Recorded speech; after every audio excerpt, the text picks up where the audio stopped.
The closing arguments had been devastating.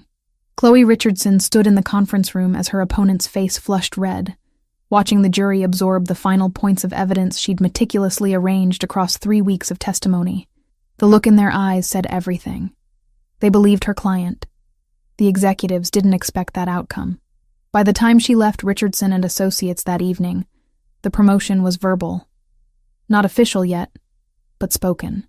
Her partner Maria had pulled her aside, smiled with genuine pride, and said, "You're going to be partner by next year." That was the cleanest execution I've ever seen. Chloe had nodded, collecting her coat, already thinking about the case files on her desk that needed attention. She didn't check her personal phone until she was in her car. The first text had come through at 6:47 p.m., then another at 7:15, then 4 more in rapid succession between 8:30 and 9 m, all from different numbers. That was the pattern now. Derek would cycle through burner phones when she blocked each one, cycling through them like he was playing some kind of game where persistence was the only rule that mattered. The most recent one read, "I saw what you did today. You humiliated someone just like you're humiliating me." Chloe deleted it without responding. That was her protocol now. The lawyer who handled family law matters at her firm had been explicit about this. Don't engage. Don't explain. Don't provide material he could misinterpret as rekindling interest. Just delete and document. She'd been documenting for 4 weeks now, screenshotting everything, sending files to the Chicago Police Department's non-emergency line with methodical precision. The restraining order had been filed 2 weeks ago. Derek had violated it within 3 days. A text from a new number claiming he just wanted to talk about their future. Another violation when he appeared at her office building's lobby. The security guard had recognized him from the photograph she'd circulated and asked him to leave. Chloe had called it in immediately. The police report was filed. Thomas Wells, the lawyer her firm recommended for situations like this, had assured her the documentation would matter if it escalated further. She didn't want to think about it escalating further. The drive to her new apartment took 20 minutes. She'd moved deliberately to the opposite side of the city, a smaller place in a less expensive neighborhood. It wasn't a luxury building. It wasn't even particularly nice, but it was somewhere Derek didn't know about, or hadn't known about. The investigator he'd hired apparently moved faster than she'd anticipated. She parked in the underground garage at 11:04 p.m. and took the internal stairs. The building was quiet. An older man nodded to her as she passed his door on the 3rd-floor landing. She'd never spoken to him before, but she acknowledged the gesture anyway, the courtesy of urban anonymity. Her apartment was on the 3rd floor. 3B. 2 bedrooms that she only used one of. 1 bathroom. A kitchen barely large enough for 2 people to stand in. She'd left the heat on that morning to combat the October chill bleeding through the old windows. When she opened her door, she immediately felt it. The air was warmer than it should have been. The apartment wasn't empty. Derek sat in her armchair, the one she'd borrowed from her mother 2 months ago, and never returned. He was positioned perpendicular to the window, his silhouette framed against the ambient light filtering through her curtains from the street below. He didn't move when she entered, didn't speak, just observed her with the kind of stillness that made her understand, immediately and with absolute clarity, that something fundamental had changed. He wasn't just texting anymore. He wasn't just appearing in public spaces. He was inside her home, inside her sanctuary. The silence lasted 5 seconds. "We need to talk about what you did today," Derek said. His voice was low. That was what terrified her most about him, she realized in that moment. The low voice, the controlled tone. It was the vocal equivalent of a threat made through a smile. Chloe didn't respond. Her lawyer's voice was suddenly very loud in her head. Don't engage. Don't explain. Escape if possible. She remained standing in the doorway, hand still on the frame, calculating distances and outcomes. Derek stood. The movement was slow, deliberate, not aggressive in the immediate sense, just possessive, like he was rising to greet someone he owned. "You've been making very poor decisions lately, Chloe. Decisions that hurt people who care about you. Decisions that make it hard for me to understand what's happened to the woman I was going to marry." He stepped forward. Every instinct crystallized into one singular imperative. Run. She didn't think. didn't formulate plans, just moved backward out of the doorway and toward the stairs. Her body knew things her conscious mind wasn't processing. She descended the internal stairwell in a way that was almost a fall, her hand sliding down the railing because her feet weren't coordinating properly with the descent. She heard her own breathing in a way that seemed separate from her body. By the time she pushed through the lobby door, she was moving at something that approximated a sprint. Her keys were in her pocket, but not her coat. Not her bag. Not anything except the clothes on her body and the phone in her hand.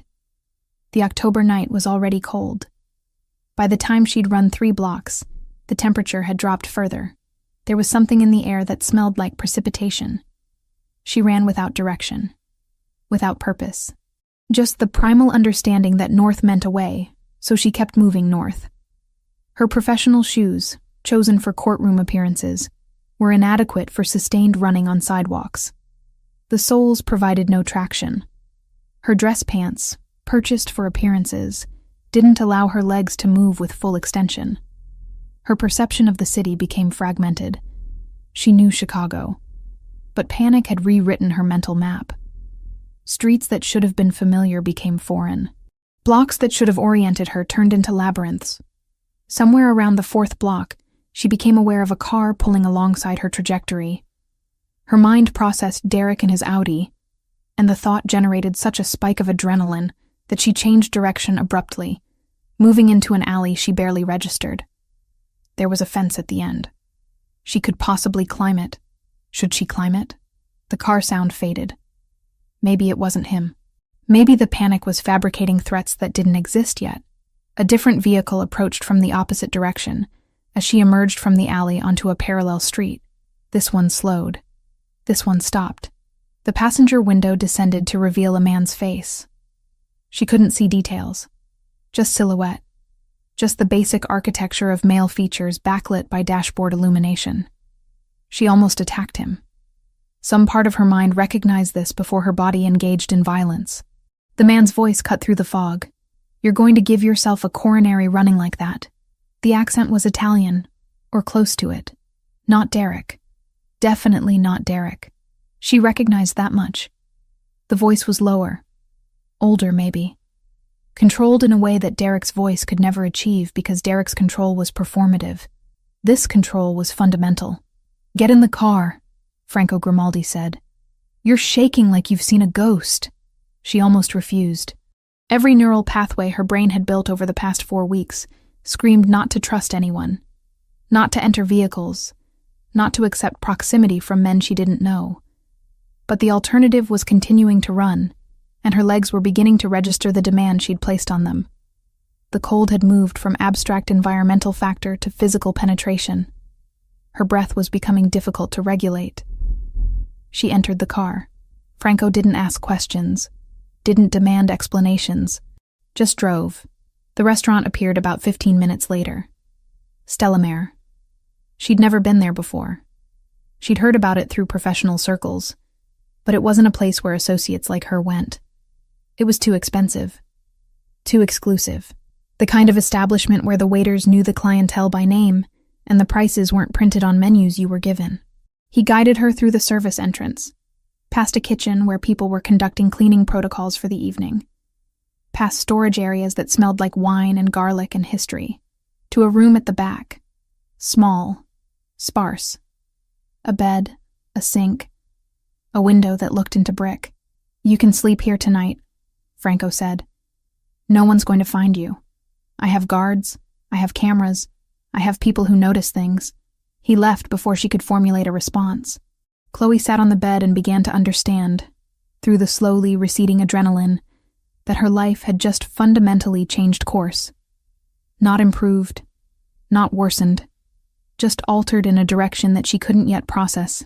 She slept eventually. Not well, not restfully. Just slept.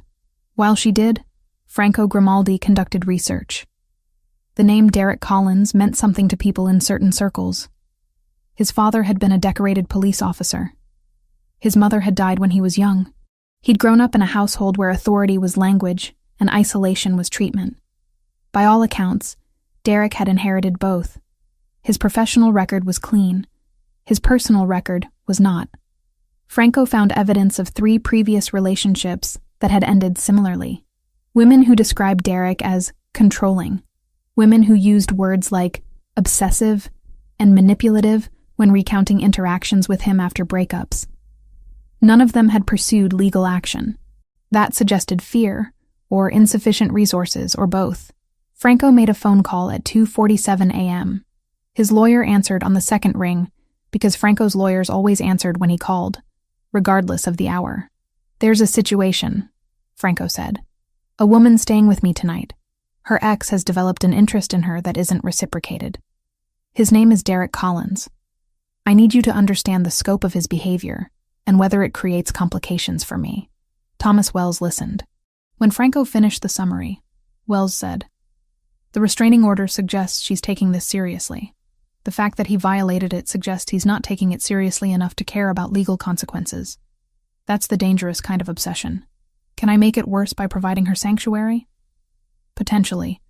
If her ex is already unstable, offering her protection might escalate his fixation. But it's better than leaving her unprotected." Wells paused. "What's your intention here? She's just someone who ran into the right car at the right moment, or is there something else?" Franco looked at the security camera feed showing Chloe sleeping in the back room. She was curled into herself, still trembling slightly even in unconsciousness. "Just someone who needed help," Franco said. "For now, that's all it is. By morning, that would become a complication neither of them anticipated." Waking in the back room of Stella Mare felt like emerging from a dream someone else was having. The mattress beneath her was firmer than she expected, covered in sheets that smelled of industrial detergent and something older, fabric that had absorbed decades of its own stories. Chloe's body registered the time through the quality of light filtering through the single window. Morning. She'd slept through the night without waking, which was its own kind of victory. Her phone showed 7:43 a.m. She had 17 missed calls and 42 text messages, none of them from numbers she recognized. She deleted them without reading. The kitchen staff was already moving when she ventured into the main restaurant area. Lucia, the chef, noticed her immediately. The woman was perhaps 45, with the kind of face that suggested she'd made peace with life's disappointments decades ago and had moved on to other concerns. She wore her dark hair pulled back severely, revealing a scar along her left temple that she made no effort to conceal. When she smiled at Chloe, it reached her eyes. "You're the one Franco brought in last night," Lucia said. It wasn't a question. "Come.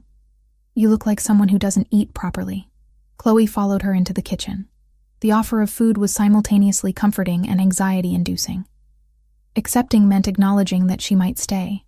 Lucia placed a plate in front of her containing pasta carbonara that looked like it came from someone's grandmother's hands rather than a commercial kitchen. The yolk of the egg had broken slightly into the sauce, creating golden tributaries through the cream. "Eat," Lucia commanded. Hungry people make poor decisions. By mid-afternoon, Chloe had been absorbed into the rhythms of Stella Mare. Marco, the restaurant's general manager, treated her with a formality that bordered on ritual.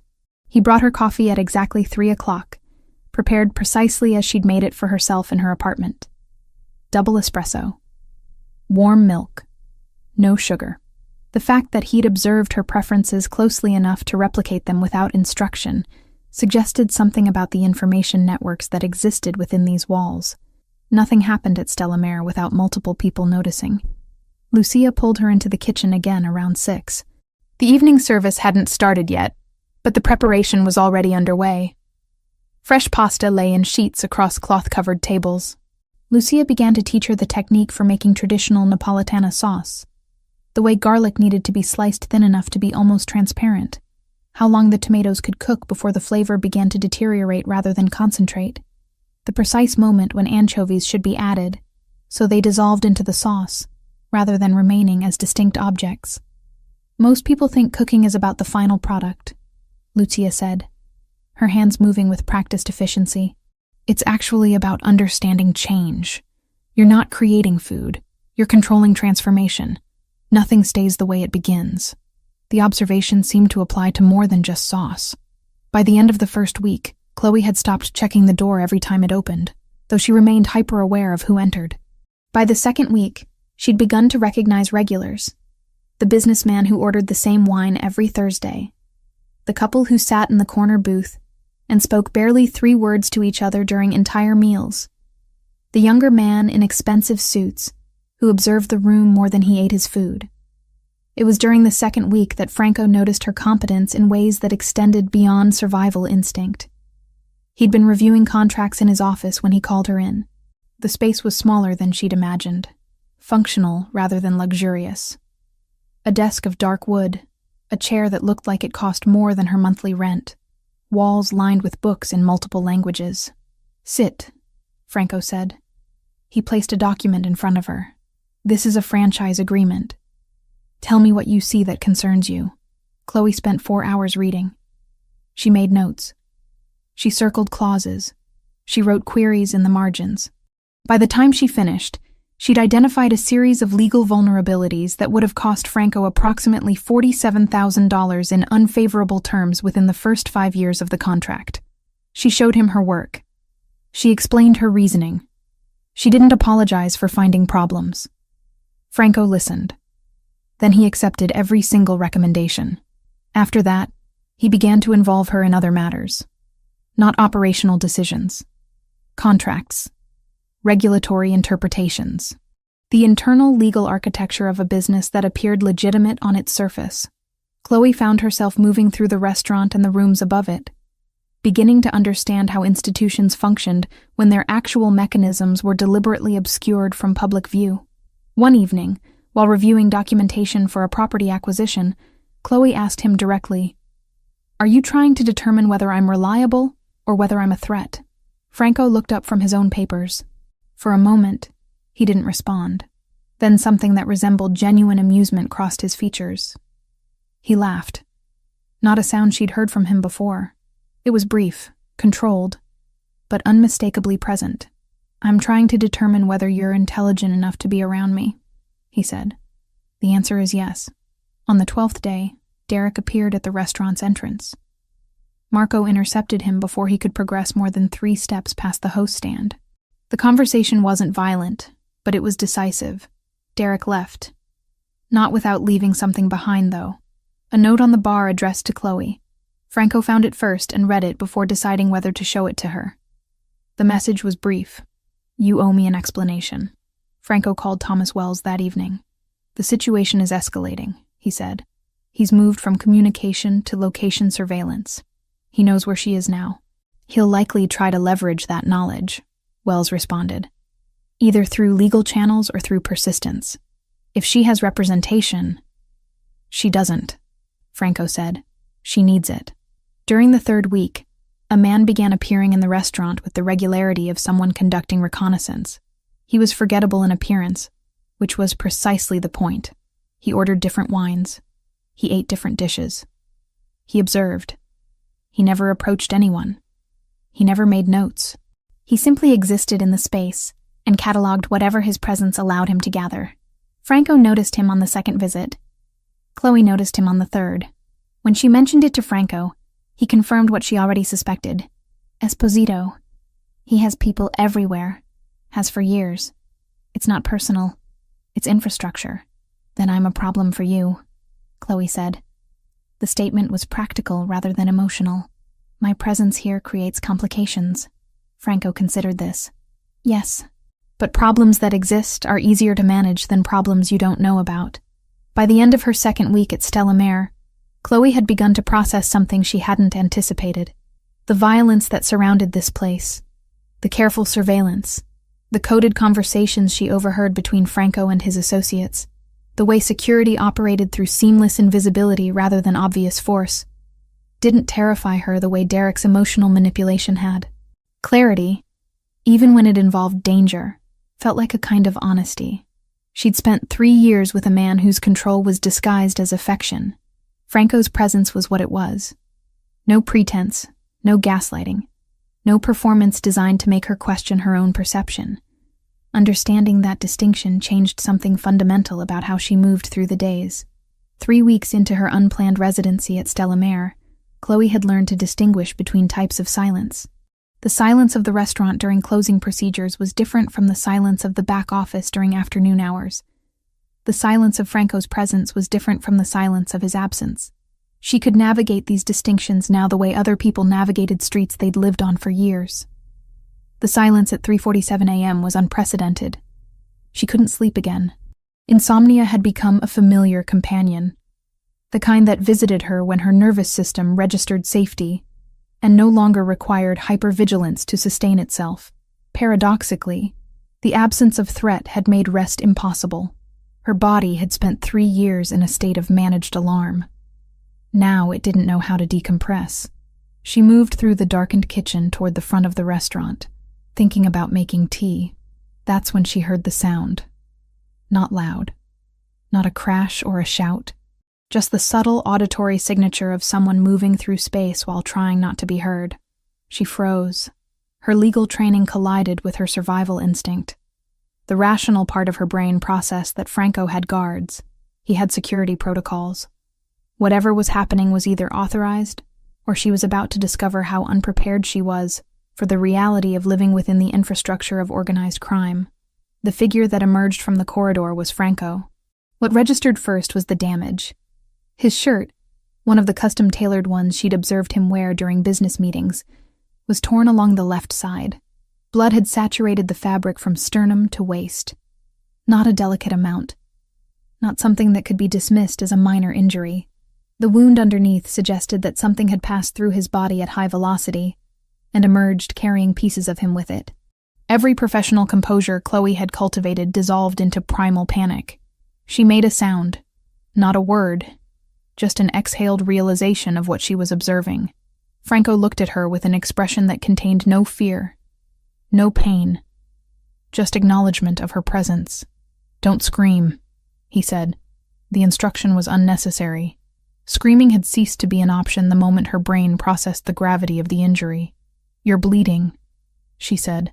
The observation was so inadequate that it bordered on absurd. He was bleeding in a way that suggested professional medical attention was not optional. "I know," Franco replied. He moved toward the kitchen sink with deliberate control. Each step suggesting significant pain was being managed through sheer force of will. He reached for a dish towel, pressing it against his wound. "I'll be fine. It's not as deep as it looks." Chloe's emergency medical training kicked in. She moved without conscious decision, her hands operating according to skills that had become instinct. She retrieved the first aid kit from the lower cabinet. She'd already explored the kitchen thoroughly enough to know where emergency supplies were stored. She grabbed clean cloth. She found antiseptic. She moved with purpose, and Franco allowed her to move him toward a kitchen stool, where he sat while she assessed the damage. The wound was severe but survivable. A projectile had passed through his shoulder, missing critical structures through what appeared to be either luck or the kind of tactical awareness that came from understanding ballistics at a level Chloe didn't possess. Blood was still flowing, but the rate had slowed. The body's natural clotting mechanisms were beginning to reassert themselves. She worked methodically. Water, antiseptic, pressure, clean bandaging. Her hands operated independently of her racing thoughts. Some part of her brain was processing what this meant. That Franco operated in a world where people shot at him, where wounds were occupational hazards rather than accidents. Another part of her was registering something more complicated. He was allowing her to tend to him. For someone like Franco, that admission of vulnerability was not casual. When she finished the bandaging, she didn't immediately step back. She remained standing in front of him, her hands still extended, uncertain what the protocol was for this situation. Franco reached out and took one of her hands. Not aggressively, not possessively, just held it against his chest so she could feel his heartbeat beneath the torn fabric. "You were worried I wouldn't be here tomorrow," he said. It wasn't a question. "Yes," Chloe acknowledged. There seemed no point in denial. Franco said nothing immediately. He held her hand against his chest, while his blood cooled on her skin. When he finally spoke, his accent seemed more pronounced, as though pain or proximity to death had loosened whatever editing mechanisms usually governed his speech. "I grew up in a place where this was normal," Franco began. "Naples. My father was in the Camorra. That was just what we were. My mother didn't ask him about his work. She didn't want to know. She trained me from childhood not to ask. There was just this understanding that some conversations couldn't happen because they would make certain things real. Chloe remained motionless, allowing him to continue. When I was 12, he took me to a business meeting. Not because he wanted to, because he wanted me to understand what I was inheriting. There was a man he was in dispute with. The dispute was resolved in front of me. Franco closed his eyes. I didn't see him pull a weapon. I didn't see the moment of decision. I just saw the consequences.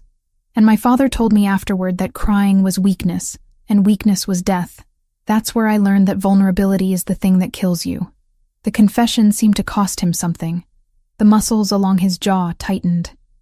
His breathing became more controlled, as though managing the physical response to psychological exposure. I'm telling you this, Franco continued, because you need to understand what kind of person you're living with. I'm not a good man.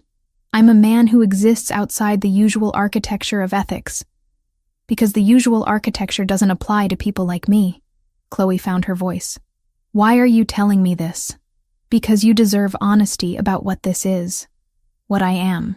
She withdrew her hand from his chest, and instead took his face in both her hands. A gesture that felt simultaneously intimate and clinical. She made him look at her directly. I spent 3 years with a man who told me I was crazy, Chloe said quietly, who convinced me that my perceptions were unreliable, who made me question whether I deserved better treatment because I wasn't good enough at maintaining his happiness.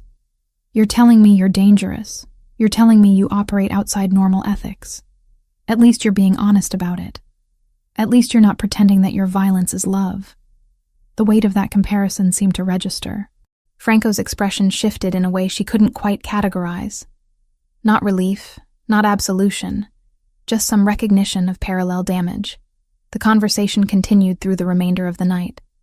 Franco spoke about the isolation of his position, about the way that power created distance from authenticity, about the fact that he'd never allowed anyone close enough to witness vulnerability, because vulnerability was liability. Chloe spoke about Derek in a way she hadn't articulated before. Not just the specific incidents of control, but the infrastructure of psychological manipulation, the constant undermining of her confidence, the way he'd systematized doubt into her every decision. I have a mother, Chloe said around 4:30 a.m. She's in a residential care facility. She has early-stage dementia. I promised I'd visit her last week and I haven't been because... She trailed off, unable to complete the sentence. Because you've been here, Franco finished. Because I've been afraid to leave. Because I'm not sure if that's rational or if I'm just making another bad decision. Franco stood carefully, testing his shoulder. Pain registered but seemed manageable. Come with me tomorrow. We'll visit your mother. The offer seemed to contain more significance than its surface meaning suggested. He was offering her permission to leave. He was offering to accompany her. He was offering recognition that her connections outside of Stella Mare mattered. They visited her mother at a facility on the north side of the city.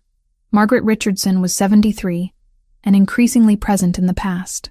She recognized her daughter, but couldn't quite place the timeline. She knew she'd had a daughter named Chloe, but seemed surprised to discover that this woman standing before her was that daughter, now fully grown and capable of adult decisions. Franco waited in the common area while Chloe sat with her mother. When they returned to him, Margaret was holding Chloe's hand with the grip of someone who'd just remembered something important. You look happy, Margaret said to her daughter. You haven't looked happy in a long time. The observation followed them back to the car. Franco didn't comment on it directly, but something in his posture changed. Some internal tension seemed to release. On the drive back to Stella Mare, he reached across and placed his hand on Chloe's knee. Not moving it. Not escalating the contact. Just establishing that he was there, that her proximity to him was significant enough to warrant physical acknowledgement. I need you to understand something, Chloe said as they pulled into the restaurant's parking area. Whatever this is becoming, I'm not choosing it because I'm traumatized and vulnerable. I'm choosing it because for the first time in years, someone is being honest with me about exactly what they are, and I'm not being asked to reshape myself to accommodate their preferred version of reality. Franco turned to face her fully. That's all I can offer, he said. Honesty about what I am. Then that's enough to begin with. The mandated welfare check arrived on a Thursday evening. precise as scheduling and bureaucracy allowed. 2 officers in uniform, one carrying a clipboard, the other maintaining the neutral expression of someone performing routine administrative tasks. They appeared during service hours when Stella Mayer was occupied with the dinner crowd, which was either calculated on Derek's part or fortunate timing that worked to his advantage regardless. Chloe was in the back office reviewing supplier contracts when Marco informed her. Her stomach registered the information before her conscious mind fully processed it. Derek had escalated from personal contact to institutional leverage. He'd petitioned authorities, filed paperwork, created documentation that positioned her disappearance as potential criminal activity rather than voluntary relocation. Franco was in the main dining area when the officers entered. He observed their arrival through the architectural awareness of someone who'd spent years understanding how institutions moved through space. Marco approached him first, murmuring information that caused no visible reaction. Franco simply nodded and gestured toward the kitchen, indicating the officers should be directed there.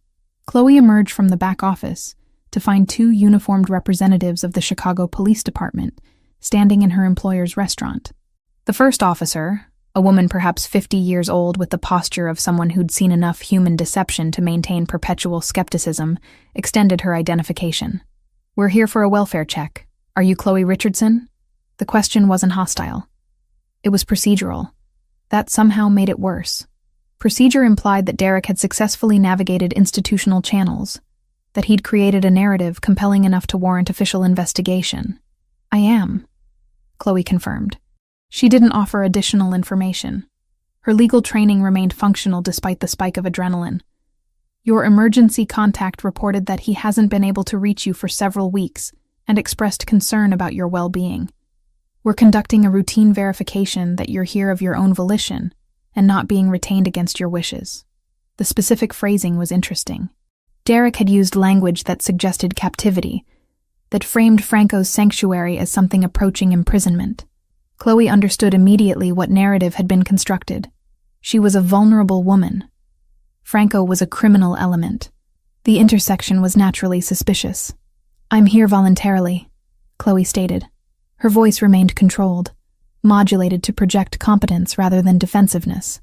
"I left my previous residence because my former partner was violating a restraining order I had filed against him. I sought shelter at this establishment, and it was provided." The second officer, younger, with the expression of someone still developing capacity for reading human complexity, looked between Chloe and Franco with poorly disguised suspicion. Franco stood motionless, observing but not intervening. His restraint was strategic. Any defensive response would validate whatever narrative Derek had constructed. "The individual who contacted us expressed concern that you might be experiencing coercion," the female officer continued. She consulted her clipboard, reading directly. "He indicated that you've been isolated from your previous social connections and placed in a dependent situation with an individual of questionable reputation." Chloe processed the accusation. Derek had been strategic. He'd taken observations that were technically accurate and reframed them through a lens designed to create suspicion. Yes, she'd been separated from previous connections. Yes, she was in an unfamiliar situation. Yes, Franco's reputation was questionable, but the interpretation attached to those facts was dishonest. "My former partner is Derek Collins," Chloe said, providing information without being asked. "He violated a court-ordered restraining order by accessing my apartment without permission 3 weeks ago. That forced me to leave my residence. I documented this incident. I filed a police report. That documentation exists on file." She paused, allowing the officers to process the correction to Derek's narrative. "The individual providing me shelter has offered no coercion. I remain in contact with my employer, my family, and my legal advisors. I am here because I chose to be here after the alternatives proved unsafe." The female officer exchanged a glance with her colleague. The dynamic shifted slightly. Derek's narrative, presented as concern for her welfare, was beginning to appear as something else entirely. Persistence. Pursuit. Documentation was now being recognized as relevant. "Do you have documentation of this restraining order?" the officer asked. "Yes. My attorney can provide copies. Thomas Wells. His office is in the loop." Chloe provided contact information, understanding that verification would follow. I can also provide documentation of my ex-partner's violations. The welfare check concluded differently than Derek had anticipated. The officers took her statement, confirmed that she appeared capable of rational decision-making, and noted for their report that she was neither imprisoned nor coerced. They did, however, express interest in speaking with Derek Collins regarding allegations of violating a restraining order. The departure of the police from Stellamere was quiet, but final. The narrative Derek had constructed had been dismantled through Chloe's direct confrontation with factual information. What happened after the officers left mattered more than the welfare check itself. Chloe called Diane Foster, the attorney she'd begun corresponding with during her time at Stellamere. Diane had built a career on representing women navigating the legal system while attempting to escape domestic situations. She listened to Chloe's account, documented the timeline of violations, and asked specific questions about evidence preservation. This is the third violation if we count the initial apartment intrusion, the appearance at the restaurant, and now the filing of a false welfare check, Diane said over the phone. Chloe was in Franco's office, speaking quietly, but without attempting to hide the conversation. We have the original restraining order. We have police reports. We have this evening's official welfare check documentation. That's substantial if we're methodical. What's the strategy? Chloe asked. We document everything prospectively, Diane responded. We don't depend on police to recognize a pattern. We create the pattern ourselves. Every contact, every communication, every attempt to access you. We build a case so comprehensive that Derek's next violation becomes his last, because he'll face federal stalking charges, not just local restraining order violations. 3 days after the welfare check, Derek appeared at Chloe's workplace. Not Stellamere, her actual law office at Richardson & Associates. He waited in the lobby. Security recognized him from the photograph Chloe had circulated. They asked him to leave. He initially resisted. By the time the police arrived, he'd created his third documented violation in less than 2 weeks. The arrest was anticlimactic. Police arrived and transported him. Charges were filed. His father, the retired police chief, apparently no longer possessed sufficient influence to prevent prosecution for something this thoroughly documented. The coverage appeared in local legal media. Attorney Derek Collins, accused of stalking his former partner. The optics were catastrophic for his professional reputation. Chloe watched the news coverage from Stellamere's back office. Franco stood beside her, but didn't touch her. He allowed the moment to exist without his intervention. This resolves itself, Franco said quietly. Derek becomes a cautionary tale about persistence without acceptance. But he's still breathing, Chloe replied. The observation wasn't personal. It was acknowledgement of something Franco had previously offered. You could have resolved this permanently. Yes, Franco agreed. But this way, it's resolved legally. It's resolved in a way that doesn't require me to manage the consequences. That's more sustainable for both of us. Chloe understood what he was communicating. She'd triumphed through her own agency, not through his intervention. That distinction mattered more than any physical outcome could have. She had reclaimed the ability to affect her own situation, rather than remaining dependent on someone else's capacity for violence. The restaurant returned to its normal rhythms. Lucia continued teaching Chloe culinary. Marco continued bringing her coffee prepared exactly as she preferred. Franco continued to exist in proximity to her, without demanding anything except honesty about what they were becoming together. 1 week after Derek's arrest, Thomas Wells called Franco's personal line. The conversation lasted approximately 90 seconds. When Franco ended the call, his expression had shifted into something harder, more calculated.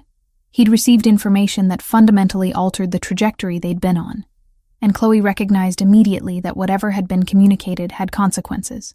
She found him in the office at 11:47 p.m., long after service had concluded.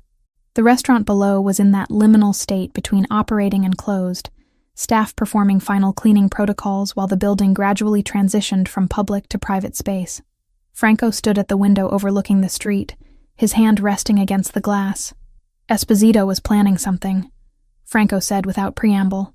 Before Derek was arrested, before the welfare check, before this entire situation solidified into something everyone could see. Chloe waited.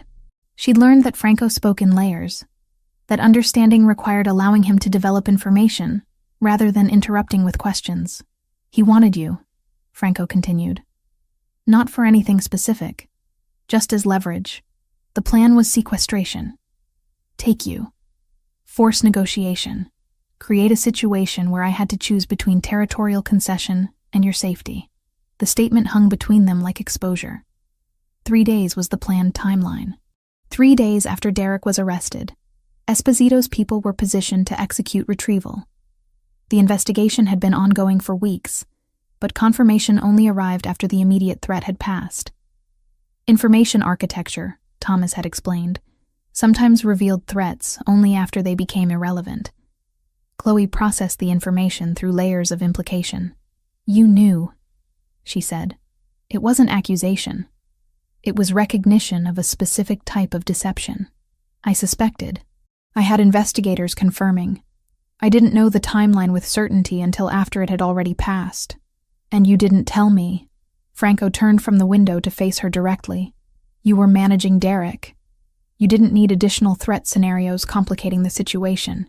The response was exactly what Chloe had expected, and that expected quality of deception somehow made it worse. Franco had made decisions about her safety, without including her in those decisions. He had operated from the presumption that knowledge would be destabilizing rather than clarifying. He had, in essence, done to her the same thing Derek had done, just in reverse. Derek had controlled through false reassurance. Franco was controlling through selective information management. Don't do that, Chloe said. Her voice remained controlled, but something fundamental in her tone had changed. Don't make decisions about my life and then justify them afterward by claiming you were protecting me. That's not what this is. It's exactly what it is. You decided what I could handle. You decided what I needed to know. You constructed a narrative about my well-being that conveniently positioned you as the decision-maker. That's not protection. That's management.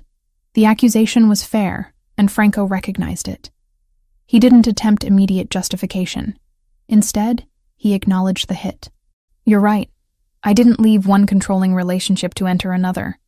Even if the control looks different, even if it's justified by different reasoning. Franco moved toward her, but she stepped backward. The gesture created physical distance that represented something larger. Chloe, I need space, she said. I need to think about what this actually is. I need to determine whether I'm here because I chose this, or because I've become dependent on the sanctuary you provided. What are you saying? I'm saying I need to return to my own life, my career, my apartment, my autonomy. I'm saying I need to understand whether we're actually compatible, or whether I've just transferred dependency from one man to another. Franco absorbed the statement. His expression suggested that he understood the logic of her position, and recognized that argument would be counterproductive. Okay, you're right. You need to rebuild independence. You need to verify that your choices are actually your choices and not reactions to trauma. Franco moved to his desk and retrieved a business card. When you've decided what you want, contact Diane Foster. Tell her I authorized you to consult my legal team regarding employment. Chloe took the card. You're offering me work? I'm offering you a structure that maintains legitimate connection between us while you recalibrate. Franco returned to the window. I'm not Derek. I'm not going to threaten abandonment if you leave. I'm not going to attempt emotional manipulation to keep you here. If you need to go, go. If you decide this is something worth building, I'll be here. She left Stellamere the following morning. Not dramatically. Not with finality. Just collected her belongings from the back room and departed toward a conventional existence. Franco didn't attempt to stop her. Marco didn't offer transportation. Lucia didn't provide provisions. The restaurant simply released her the way it had absorbed her, without fanfare or resistance. Returning to her apartment was simultaneously comforting and disorienting. The space had remained exactly as she'd left it 6 weeks prior. Derek's investigators had apparently not maintained surveillance after his arrest.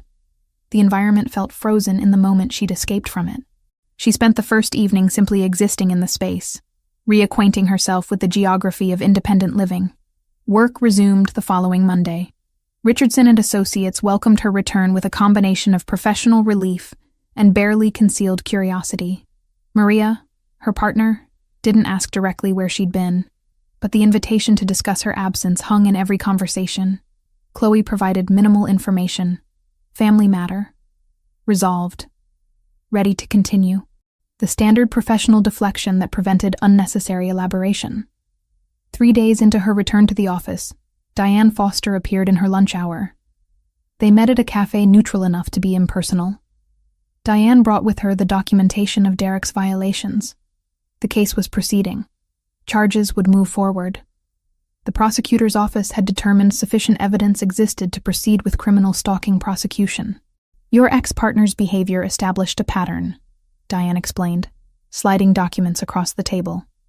Initial contact attempts, escalation to physical proximity, the apartment intrusion, multiple violations of the restraining order, the false welfare check. Each incident independently might be dismissed as isolated.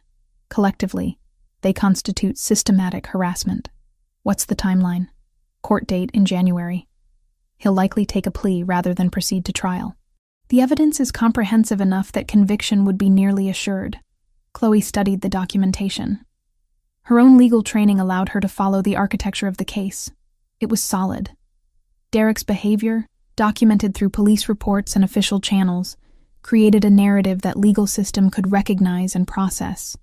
Derek would face consequences not because someone loved Chloe enough to eliminate him, but because she had navigated institutional systems with precision and documentation.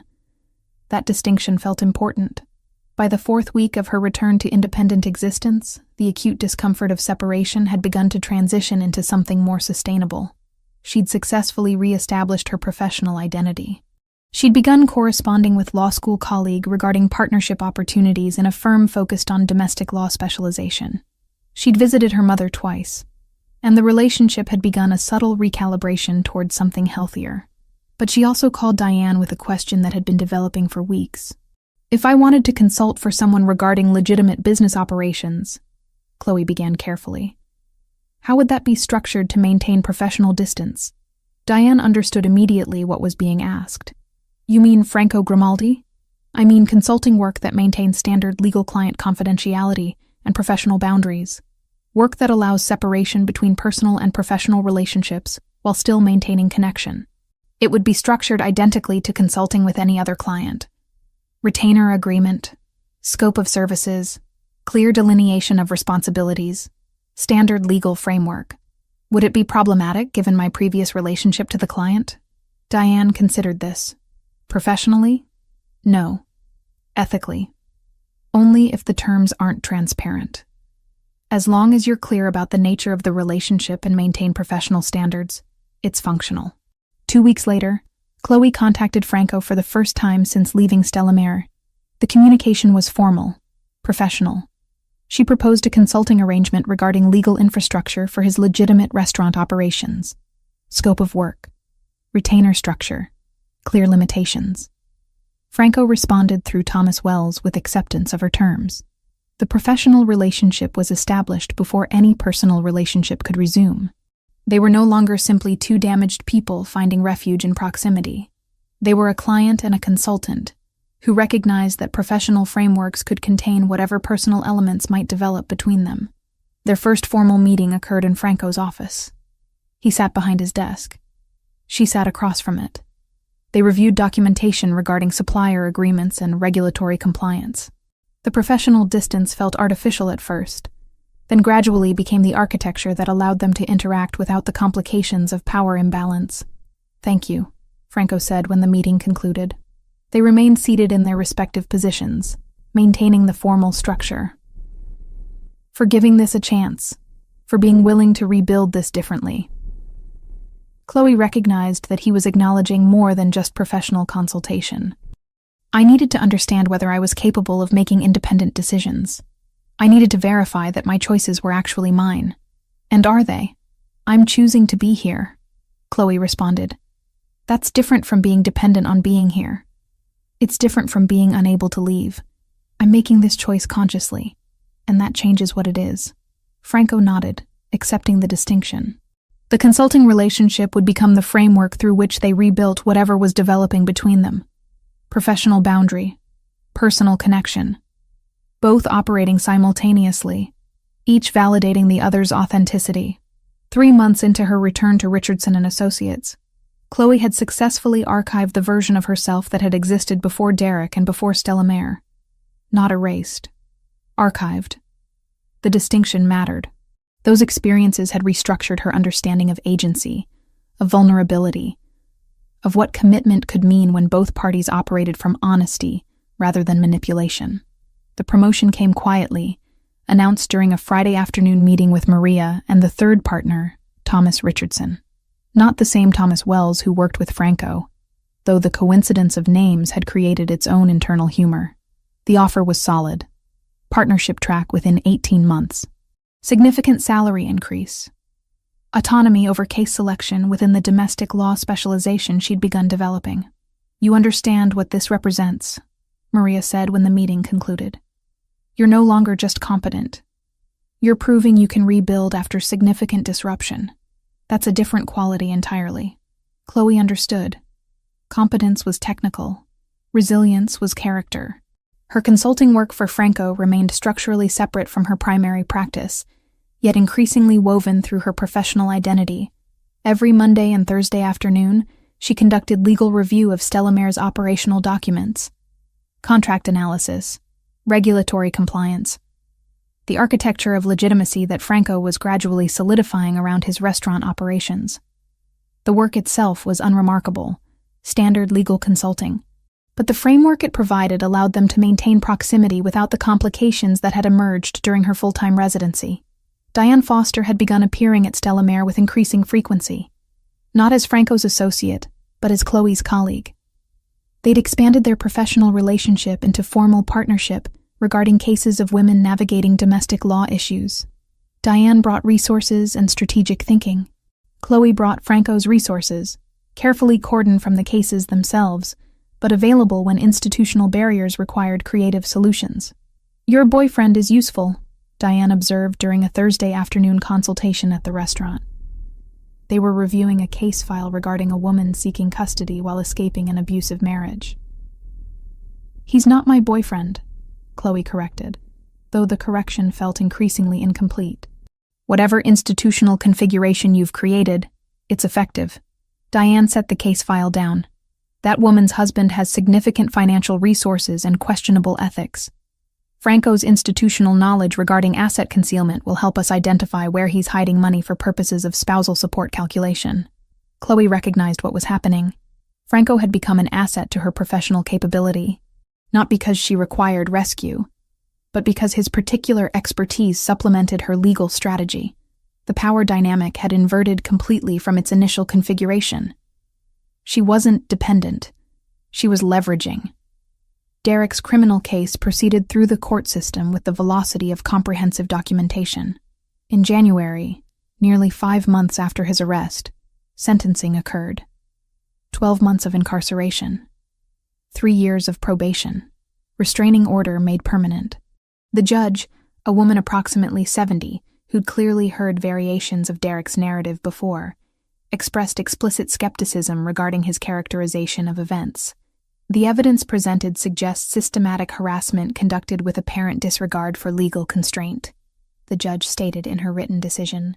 "The defendant's narrative regarding concern for the complainant conflicts with behavioral patterns, indicating obsessive surveillance and repeated violation of court orders." Chloe watched the court proceedings from the observation section, Diane seated beside her. Derek's father attended, but made no attempt to approach the bench. Even institutional protection had limits when documentation was this comprehensive. When Derek was led from the courtroom in restraints, he didn't attempt to make eye contact with Chloe. That small failure of connection felt like genuine closure. He wasn't worth her psychological investment anymore. He'd become a legal matter that had concluded successfully. That was all he would ever be. Her mother's condition had stabilized into a state that suggested years remaining rather than months. Margaret Richardson occupied a private room at the care facility and had begun to recognize her daughter with consistency, even if temporal details remained fluid. During one visit in February, Margaret asked directly, Are you happy? The question was so fundamental, so divorced from the usual navigation of dementia's confusion, that Chloe needed a moment to formulate an honest answer. Yes, Chloe said finally. I'm happier than I've been in years. Because of someone, her mother pressed, with surprising lucidity. Because of myself, Chloe responded. Someone else is part of it, but not the foundation of it. Margaret seemed satisfied with that distinction. The clarity retreated, and she began discussing events from 1987 as though they were current. But the moment of genuine maternal connection had registered before cognitive dissolution returned. By March, the first genuine kiss between Franco and Chloe occurred not in some intentional moment orchestrated for intimacy, but during a routine Monday consulting session. She was reviewing restaurant supply contracts. He was standing beside her, explaining margin structures with the precision of someone who'd spent decades understanding financial architecture. He shifted his position slightly. She looked up, and the proximity suddenly contained intention. The kiss was brief, professional in its restraint, but it acknowledged something that had been developing beneath the structural frameworks they'd maintained. I'm not good at this, Franco said when they separated. Relationships that aren't transactional. Neither am I, Chloe replied. But we're learning together. That's different from either of us attempting to navigate it alone with someone who doesn't understand the damage we're carrying. Lucia had begun asking about Chloe's relationship status with increasing directness. When are you going to stop pretending this is only business? She demanded during one evening, when Chloe assisted in kitchen preparation. When it stops being ambiguous, Chloe responded.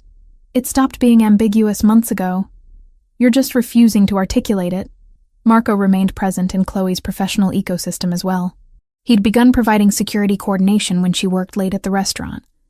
Not obvious, not intrusive, just the subtle architectural presence of someone ensuring her safety during late evening hours in a building that contained far more complexity than surface appearances suggested.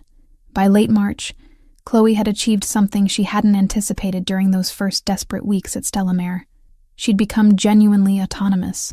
Her career trajectory was accelerating. Her relationship with her mother had recalibrated. Her consulting work was generating income and professional satisfaction simultaneously, and her connection to Franco existed within this framework of independence, rather than disrupting it. I think I'm ready to move toward something that isn't structured around consulting agreements, Chloe said during their Thursday meeting in early April. Franco closed the contract he'd been reviewing. What would that look like? I don't know yet. But whatever it is, I want it to be based on choosing each other repeatedly rather than falling into habitual patterns. Franco nodded slowly, absorbing the proposition. Then we take time. We establish something that actually contains depth rather than just proximity. The consulting relationship would continue. The professional framework would remain, but alongside it, something newer was beginning to form. Not dependent. Not possessive. Just two people who'd survived sufficient damage to recognize the value of genuine honesty when they encountered it. The parking garage at Richardson & Associates was dimly lit at 7:43 p.m. on a Tuesday evening in mid-April. Chloe had stayed late reviewing documents for a custody case involving a woman seeking protection from an ex-spouse with resources that exceeded the average. The case had begun to consume her thoughts in ways that both satisfied her professionally and exhausted her emotionally. She'd texted Franco that she'd be late. He'd responded with a single word, understood. The underground parking structure was nearly empty. Her vehicle sat in its reserved spot, third level. She'd walked these corridors hundreds of times without incident. There was no reason to suspect this evening would differ from any other. No heightened awareness, no instinctive caution. Just the standard navigation of professional obligation transitioning into personal time. The van appeared from behind the structural column when she was approximately 40 feet from her car. Not threatening in its initial approach, just present. The side door slid open, and 3 individuals emerged. They moved with practiced coordination, suggesting this was neither impulsive nor amateur execution. One took her arm. Another positioned himself behind her. The third stood forward, blocking potential escape routes. Ms. Richardson, the lead individual said. His accent suggested Eastern European origin, though Chloe's cognitive processing was beginning to fragment under adrenaline surge. You're coming with us. The response was immediate refusal. She attempted to pull backward, to create distance, but the grip on her arm was neither casual nor negotiable. She considered screaming. The parking garage would amplify sound. But these individuals moved with the confidence of people who'd conducted similar operations before. Screaming would create urgency, but not salvation. She was placed in the van. The door closed. The vehicle began moving before her mind had fully registered the transition from independent agency to captivity. When Franco received the notification that Chloe had not arrived home by 9:15 p.m. and was not responding to telephone contact, his response was immediate and institutional. He called Thomas Wells. He called Marco. He initiated protocols that suggested this was not his first experience managing crisis of this magnitude. Esposito was already dead by this point. Chloe didn't know this yet. She didn't know that the territorial dispute that Franco had navigated with tactical precision for years had reached its terminal velocity. Esposito's alliance with cartel interests had been tactical miscalculation. He'd assumed that American territorial hierarchy and Mexican cartel operations could coexist in parallel. He was wrong. The cartel had decided that Esposito represented both vulnerability and liability. But before his elimination, before his organization dissolved into territorial chaos, cartel operatives had already been tasked with a specific objective: leverage, insurance, a mechanism to ensure Franco's cooperation with emerging territorial arrangements. The location was a warehouse in the industrial district. Chloe was placed in a room that contained a single chair, adequate lighting, and nothing else. She was not harmed. Not immediately. Not in ways that would destroy her value as leverage. She was simply removed from context and placed in the architectural absence of security. A man entered approximately 2 hours after her arrival. He was perhaps 50, with the bearing of someone accustomed to exercising authority through minimal gesture. He placed a telephone on the concrete floor and left without speaking. The telephone contained a single contact: Franco. "Your woman is safe," a voice said when she hesitantly pressed the number. "For now. Her continued safety is dependent on your cooperation regarding territories and operational restructuring." Franco listened to the demands. Specific geographic concessions, specific operational modifications, specific acknowledgement of new hierarchical arrangement. The cost was approximately 70% of his current territorial holdings and operational capacity. Franco's response, according to what Chloe would later learn, took approximately 40 seconds to formulate. "No," he said. What happened next occurred with the velocity of institutional response. Franco activated networks that Chloe didn't know existed. Not criminals in the conventional sense. Former military, intelligence operatives, individuals with specific skill sets calibrated for extraction and tactical operation. Within 4 hours, he had mobilized 43 individuals across the city with detailed targeting information. The warehouse was surrounded by 11:47 p.m. By 2:34 a.m., Franco had his answer. Chloe was on the second floor in a secured room. 4 operatives present. No immediate evidence of harm. The rescue operation was conducted with the efficiency of procedure rather than heroics. Tactical breach. Neutralization of opposition. Extraction. Medical evaluation confirming her physical safety. The entire operation consumed approximately 19 minutes. Chloe was removed from the warehouse and transported to a private medical facility, where she underwent comprehensive evaluation. She was confirmed unharmed. Psychological shock was evident. Physical injuries were confined to defensive bruising on her arms and ligature marks on her wrists where she'd been secured. Franco appeared at the medical facility at 5:17 a.m. He stood in the doorway of her room without entering, observing her for what seemed to extend beyond normal perceptual limits. His expression contained something that looked like devastation, carefully compressed into professional neutrality. "I'm bringing you home," Franco said finally.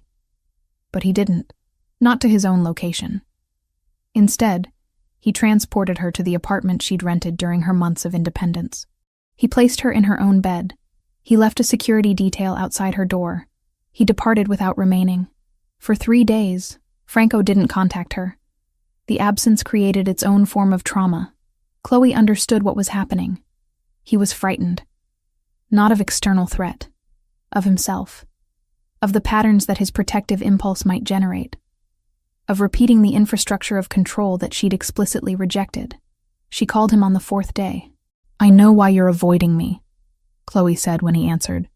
"You're terrified that you've become the same kind of threat as Derek. Haven't I?" Franco's voice carried exhaustion that suggested he hadn't slept since her extraction. "No. Derek's violence was about control and possession.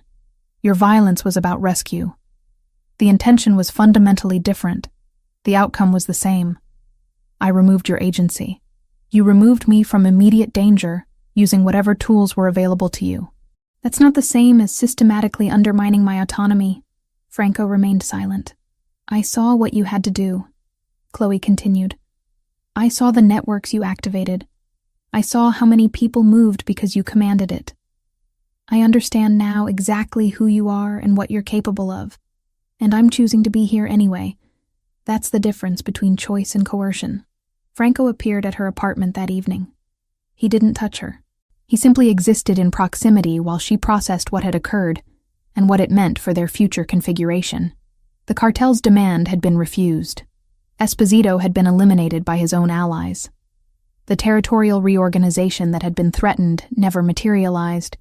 Instead, Franco had solidified his position through demonstration of capacity for violence that exceeded what anyone had anticipated. The message was clear. Franco Grimaldi was not someone whose woman could be kidnapped without consequences that extended beyond conventional calculation. That message had cost him significant capital and favors. It had also definitively answered a question about what he valued. It wasn't territory or profit. It was her. Chloe understood this with clarity that cut through all remaining uncertainty about the nature of their connection. Recovery from trauma follows its own timeline, indifferent to conventional expectation. 2 months passed before Chloe could sleep through the night without waking in states of fractured consciousness. 2 months before the apartment didn't feel like a holding pattern.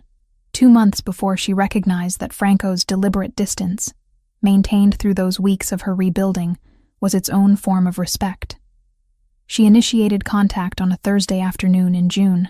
Not through Francesco's professional channels, directly. She appeared at Stellamar during afternoon service, moving through the restaurant with the confidence of someone who belonged there. Franco was in the back office when she found him. He looked up from accounting documents with an expression that contained multiple conflicting elements. Relief, apprehension, something that might have been fear.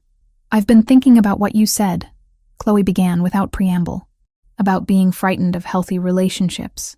Chloe, I'm not finished." She closed the office door behind her.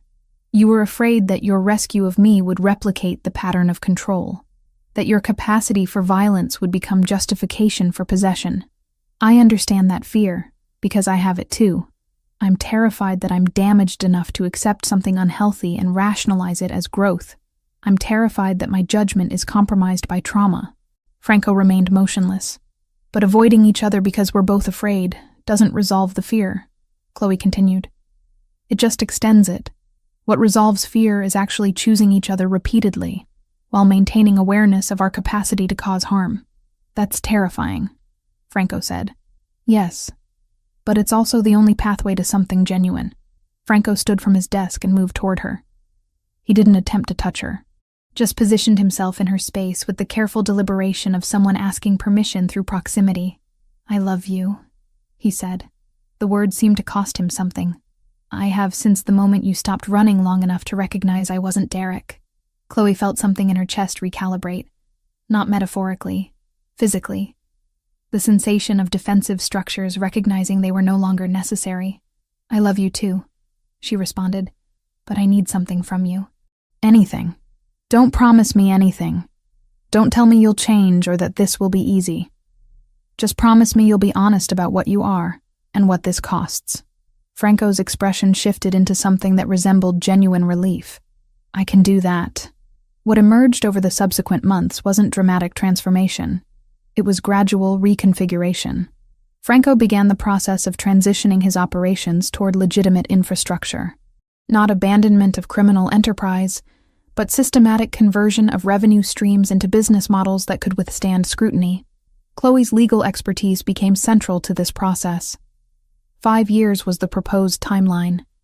5 years to achieve operational legitimacy, comprehensive enough that Franco could exist within institutional frameworks, rather than perpetually outside them. Lucia continued her role as kitchen matriarch, observing the recalibration of Franco and Chloe's relationship with the satisfaction of someone who understood that genuine connection required both parties to maintain agency. Marco remained present as security infrastructure, but increasingly visible in social contexts rather than operational ones. Diane Foster became a regular presence at Stella Mare, consulting on cases while gradually building professional relationship with Franco that existed independent of Chloe's mediation. Derek's sentence proceeded as anticipated: 12 months in federal custody. Release in early 2026 with 3 years probation and permanent restraining order. He would disappear from Chloe's narrative entirely. Not through violent erasure, but through institutional consequence of his own behavior. The legal system had processed him. He was now simply an archived event, rather than an active threat. Margaret Richardson's dementia progressed at its own trajectory. Some days brought lucidity. Other days brought confusion regarding temporal context. But the fundamental relationship between mother and daughter had shifted from obligation to genuine connection. Chloe visited every Sunday. They sat together. Sometimes they spoke. Sometimes they existed in companionable silence. That distinction mattered. In August, Chloe retrieved her camera. The Pentax K1000 that had lived untouched for 3 years, abandoned when Derek convinced her it was childish. She purchased film. She began documenting the spaces she inhabited: Stella Mare's kitchen, her office at Richardson and Associates, the residential care facility where her mother lived. The photographs were technically imperfect, emotionally precise. Light-finding angles through architectural imperfection. Humans existing in contexts that revealed their actual selves rather than performed versions. Franco observed this process without commentary. One evening, he positioned himself behind her while she photographed Lucia preparing sauce in the restaurant kitchen. Chloe didn't notice his presence or his observation. She was completely engaged in capturing the precise moment when natural light intersected with the chef's expression of absolute focus.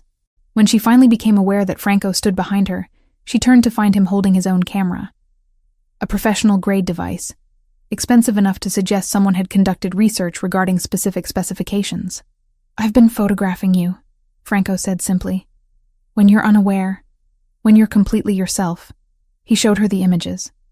They were technically flawless in ways hers were not, but they contained something that transcended technical precision. They contained the evidence of someone witnessing another person's existence with absolute attention.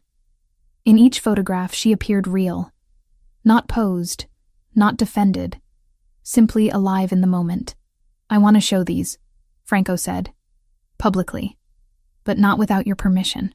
Chloe understood what he was offering. Not possession disguised as documentation. Not surveillance. Just the evidence that he saw her completely and valued what he saw. "Yes," she said. The exhibition opened in October at a small gallery in the West Loop. 40 photographs arranged in sequence. The architectural journey of two people rebuilding connection after encountering each other during trauma. The images didn't tell their story literally. They told it through implication, through light, through the specific quality of attention that emerged when two people stopped defending and started witnessing.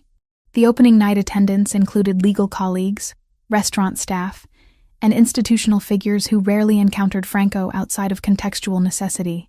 Diane Foster brought a journalist colleague. Lucia brought family members she'd kept separate from Stella Mare for years. Marco stood by the entrance, ostensibly providing security, primarily existing as visible endorsement. Margaret Richardson attended, brought to the gallery by the care facility's activities coordinator. She moved through the space with confusion regarding the chronology of images, but clear recognition of the fundamental emotional narrative. She took Chloe's hand and said, "This is what love looks like when both people are brave enough to stop pretending." The statement contained enough clarity that Chloe recognized it emerged from one of Margaret's lucid periods. She squeezed her mother's hand in acknowledgement. Franco and Chloe stood together at the exhibition's center, not touching, but present in unified acknowledgement of what the photographs represented. Not conclusion, not resolution, Just recognition that they had survived sufficient damage to understand what genuine connection required. "What happens now?" Chloe asked. "We keep choosing this," Franco responded. "Every day, with full awareness of what we are and what we're capable of." That was all there was. Not marriage proposal, not institutional commitment, just the agreement to maintain the choice repeatedly, consciously, with complete honesty about the potential consequences. That was everything.